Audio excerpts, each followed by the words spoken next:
Hello प्यारे साथियों, कैसे हैं आप सभी। उम्मीद करते हैं आप सभी बहुत ही अच्छे होंगे, ज़बरदस्त होंगे और अपनी पढ़ाई को बिल्कुल बेस्ट तरीक़ा से कर रहे होंगे। तो यहाँ पे आपको हम बता दें कि इससे पहले वाले क्लास में हमने पढ़ाया था बिहार बोर्ड क्लास 10th के लिए जो है ये भूगोल की ये पहला नंबर पार्ट मैंने पढ़ा दिया आपको, है ना। यानी कि आज के डेट में हम पढ़ाने वाले हैं दूसरा नंबर पार्ट को, और यहाँ पे आप पढ़ने वाले हैं क्या, तो प्राकृतिक संसाधन के बारे में। और प्राकृतिक संसाधन, इससे पहले वाले क्लास में आपको हम संसाधन बता दिए थे और संसाधन के कई पहलू को हमने पढ़ाया था, ठीक है। लेकिन आज हम पढ़ाने वाले हैं क्या, तो आइए एकदम आसान भाषा में पढ़ाएंगे और ये पक्का 100% जो है ना यहाँ से क्वेश्चन जो है आपके एग्जाम में पूछे जाते हैं, ठीक है। तो यहाँ पे अगर मेरे बच्चे सबसे पहला पॉइंट आज हम लोग पढ़ेंगे उत्पत्ति के आधार पर संसाधन। उत्पत्ति के आधार पर संसाधन कितने प्रकार के होते हैं, तो उत्पत्ति के आधार पर अगर हम बात करें तो संसाधनों का वर्गीकरण उत्पत्ति के आधार पर जो है दो भाग में किया गया है, जैविक संसाधन और अजैविक संसाधन। ये उत्पत्ति के आधार पर हुआ है, और भी संसाधन को हम पढ़ने वाले हैं बाद में, लेकिन फिलहाल हम लोग चलते हैं, देखते हैं कि जैविक संसाधन किसे कहते हैं, ठीक है ना। तो जिन संसाधनों का संबंध जीवित प्राणियों से होता है, जिन संसाधनों का संबंध जो है जीवित प्राणियों से होता है उन्हें हम जैविक संसाधन कहते हैं। जैसे इनमें पौधे हैं, मनुष्य है, मनुष्य, पशु है, वन एवं मत्स्य, जितने भी संसाधन शामिल है ये सभी क्या है, ये सभी मेरे बच्चे जैविक संसाधन है, ठीक है। और अगर हम लोग बात करते हैं कि ये प्रकृति में जीवित रूप से पाए जाते हैं, ये प्रकृति में जीवित रूप से पाए जाते हैं, ये मृत्यु इनकी ये जो है ना मृत रूप में नहीं पाए जाते हैं, जीवित रूप में। और उदाहरण की बात करें तो वन, पशु, मछली, कृषि, फसलें, ये सभी क्या है, तो मेरे बच्चे ये सभी क्या है, तो ये जैविक संसाधन है ना। ये वन भी जैविक संसाधन है, पशु भी, ये तो सब संसाधन है ही, साथ ही साथ ये जैविक संसाधन है। कौन से संसाधन है, तो जैविक संसाधन है, याद रखिएगा जी, है ना।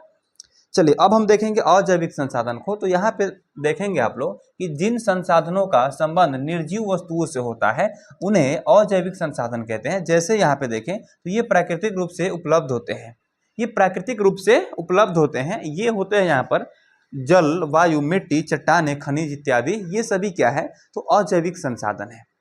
जिसमें जीव नहीं हो और उसे हम लोग साधन के रूप में यूज करते हो, वे क्या है, तो वे अजैविक संसाधन है, ठीक है। जैसे आपकी बाइक है, बाइक जो है, अब बाइक को थोड़ा देर ले लेते हैं। बाइक पे जो हम लोग घूमते हैं, कहीं कहीं किसी काम से जाते हैं, तो ये बाइक जो है क्या है, तो एक प्रकार का संसाधन है, लेकिन इसमें जीव नहीं होता है। इसको जो है हम अजैविक रूप से संसाधन बनाते हैं, अजैविक रूप से, अजैविक रूप से, अजैविक रूप से हम इसको क्या बनाते हैं, तो संसाधन बनाते हैं। देखिए यहाँ पे फिर ये जो है थोड़ा सा डिफिकल्ट रूप से ये हट रहा है, चलो कोई बात ना, आगे बढ़ते हैं। अब ये हो गया आपका जैविक संसाधन। अब हम लोग बात करते हैं यहाँ पर, अब हम लोग बात करते हैं कि नवीकरणीय संसाधन किसे कहते हैं, नवीकरणीय संसाधन किसे कहते हैं, है ना।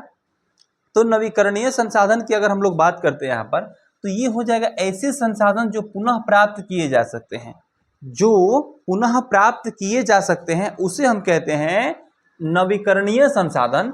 इनका उपयोग बार बार किया जा सकता है, इनका जो है उपयोग बार बार किया जा सकता है, उन्हें हम क्या कहते हैं, तो नवीकरणीय संसाधन कहते हैं, ठीक है। और अगर हम इसे देखें तो यदि सही संरक्षण किया जाए तो ये समाप्त नहीं होते। ये नवीकरणीय संसाधन का अगर सही यूज किया जाए, जैसे जल ही है, जहाँ एक बाल्टी में स्नान करना, वहाँ पे बच्चे क्या करते हैं कि 10 बाल्टी में स्नान करते हैं, तो वे तो खत्म होंगे ही, लेकिन उसी का यहाँ पे कहा जा रहा है कि सही संरक्षण किया जाए तो ये समाप्त नहीं होते हैं, ये पूरा जीवन पीढ़ी दर पीढ़ी आगे बढ़ते चला जाएगा। लेकिन इसी का अगर आप लोग गलत यूज करते हैं तो ये क्या होगा कि समाप्त हो जाएगा, क्या होगा, तो समाप्त हो जाएगा, है कि नहीं। अब आगे बढ़ते हैं यहाँ पर, उदाहरण कि सूर्य का प्रकाश, वायु, जल और वन, ये सभी क्या है, तो ये सभी एक तरह से नवीकरणीय संसाधन है, ठीक है ना। ये सभी क्या है, नवीकरणीय। एक बार सूरज के प्रकाश का यूज कर लिए, फिर दोबारा कल सूरज निकलेंगे। एक बार वायु का यूज कर लिए, फिर कल वायु आपको मिल सकता है। एक बार जल का यूज कर लिए, फिर दोबारा जल मिलेगा। और वन, ये भी क्या है, नवीकरणीय संसाधन है। एक तरह से फिर जंगल को काटिएगा तो फिर दूसरा जंगल निकाल सकते हैं, वन को लगा सकते हैं, लेकिन इसका गलत यूज कीजिएगा ना तो ये खत्म हो जाते हैं, ठीक है। आगे बढ़ते हैं, अनवीकरणीय संसाधन के बारे में समझते हैं यहाँ पर, ठीक है ना। ऐसे संसाधन जो एक बार समाप्त होने पर पुनः प्राप्त नहीं होते, उन्हें बनाने में लाखों वर्ष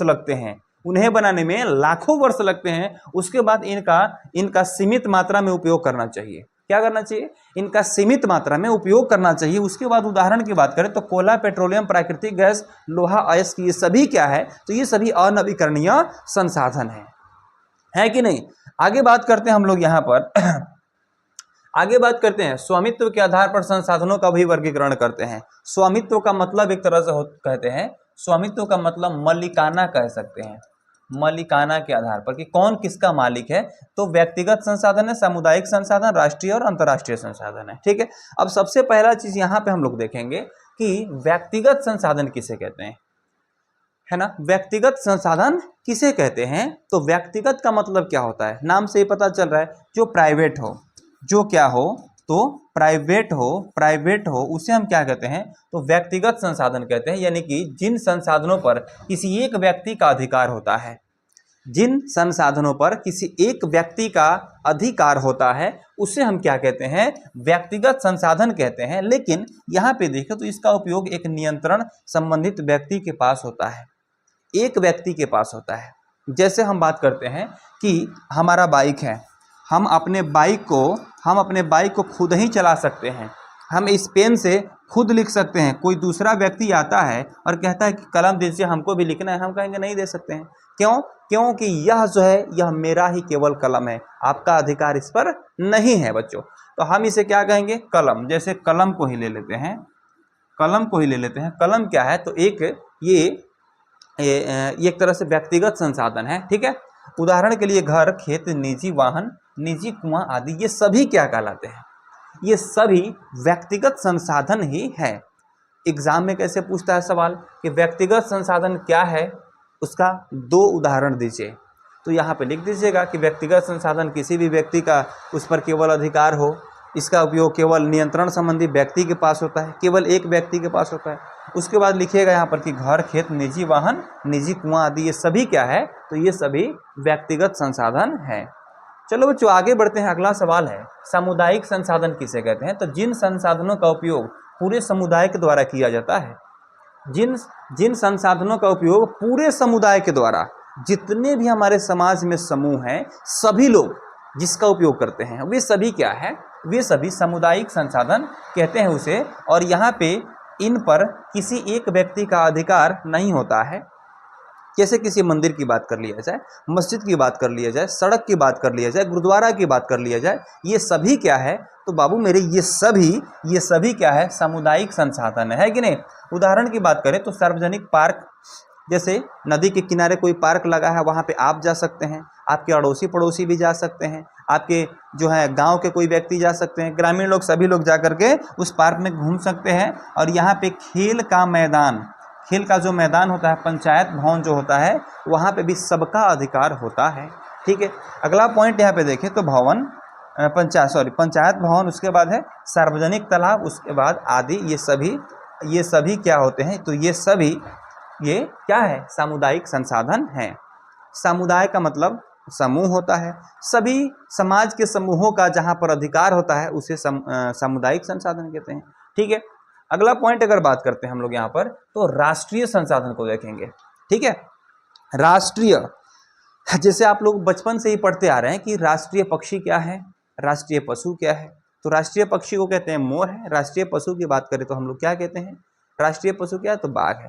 तो यहाँ पे बच्चे हम लोग देखेंगे कि जिन संसाधनों पर पूरे राष्ट्र का अधिकार होता है, राष्ट्र का मतलब कहें तो देश कह सकते हैं, पूरे देशवासियों का अधिकार जिस पर होता है, ठीक है ना, उन्हें क्या कहते हैं? तो उन्हें राष्ट्रीय संसाधन कहते हैं। उन्हें क्या कहते हैं जी? तो राष्ट्रीय संसाधन कहते हैं। अगला पॉइंट की अगर हम लोग बात करें तो इनका संरक्षण एवं प्रबंधन सरकार करती है। इनका संरक्षण चाहे प्रबंधन कौन करती है? सरकार करती है। तो हम इसे ही कहेंगे कि राष्ट्रीय संसाधन है, ठीक है ना। अगला पॉइंट उदाहरण की बात करें तो वन, नदियां, खनिज, सड़कें, रेलवे, ये सभी क्या है? राष्ट्रीय संसाधन है। क्या है? राष्ट्रीय संसाधन है। अब आते हैं अंतरराष्ट्रीय संसाधन को समझते हैं, ठीक है। अगला पॉइंट है यहाँ पर अंतरराष्ट्रीय संसाधन, जिन संसाधनों पर किसी एक देश का अधिकार नहीं होता। राष्ट्रीय मतलब देश का अधिकार, अंतरराष्ट्रीय का मतलब कि देश विदेश का अधिकार। ठीक है, तो यहां पे बात करते हैं जिन संसाधनों पर किसी एक देश का अधिकार नहीं होता उन्हें अंतरराष्ट्रीय संसाधन कहते हैं। उन्हें क्या कहते हैं बाबू? तो अंतरराष्ट्रीय संसाधन कहते हैं। इनका उपयोग अंतरराष्ट्रीय नियमों के अनुसार किया जाता है। अंतरराष्ट्रीय नियमों के अनुसार किया जाता है। ऐसे इसका उपयोग किया जाना होगा कि बाकी सब देश को कोई आपत्ति नहीं हो, नहीं तो उसका हम ऐसे यूज करने लगे कि बाकी सभी देश समझे कि हम लोग ऐसे यूज नहीं कर रहे हैं, अब बाकी सभी ये देश लग रहा है कि इसको खा जाएंगे, पूरा का पूरा लूट के रख लेंगे। तो ऐसे नहीं हो पाएगा। सभी देश को मद्देनजर रखते हुए इनका उपयोग अंतरराष्ट्रीय नियमों के अनुसार किया जाता है। ठीक है, तो यहाँ पे उदाहरण की बात करें तो खुला समुद्र, समुद्र का यूज दो देशों के बीच में होता है। जितना यूज आप कर रहे हैं आपके पड़ोसी देश भी उतना ही यूज कर सकते हैं। समझ में आ रहा है? उसके बाद है अंटार्कटिका आदि। ये सभी क्या है? तो ये सभी अंतरराष्ट्रीय संसाधन है।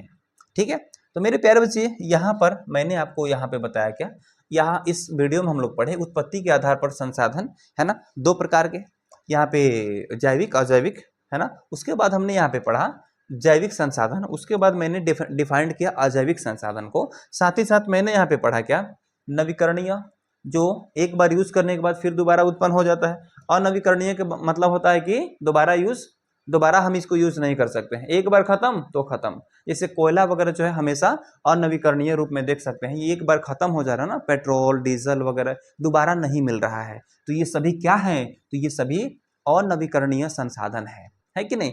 अब बात करते हैं यहाँ पर स्वामित्व के आधार पर, मतलब मलिकई के आधार पर, है ना, अधिकार के आधार पर। तो यहाँ पे व्यक्तिगत होता है, किसी एक व्यक्ति का जिस पर अधिकार हो। सामुदायिक मतलब जिस पर सभी समुदाय का अधिकार हो। उसके बाद राष्ट्रीय का मतलब होता है यहाँ पर जो सरकार का अधिकार हो, एक देश के सरकार का। अंतरराष्ट्रीय का मतलब होता है इस पे कई देशों का अधिकार होता है, बराबर अधिकार होता है। जैसे समंदर वगैरह, दो देशों के बीच में क्या होता है कि समंदर होता है, ठीक है ना।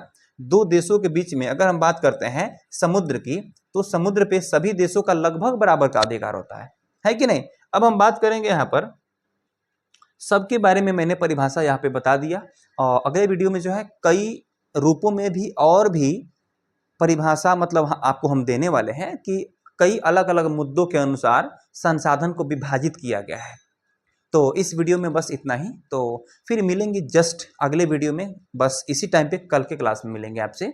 और हमेशा के लिए हमसे जुड़ने के लिए चैनल को सब्सक्राइब कर लीजिए और बेल आइकन जरूर दबा लीजिएगा, ताकि कल वाला वीडियो जो है सबसे पहले आप ही तक पहुंचेगा। ठीक है ना, तो चलिए मिलते हैं अगले वीडियो में, तब तक के लिए आप सभी को टाटा, गुड बाय, जय हिंद।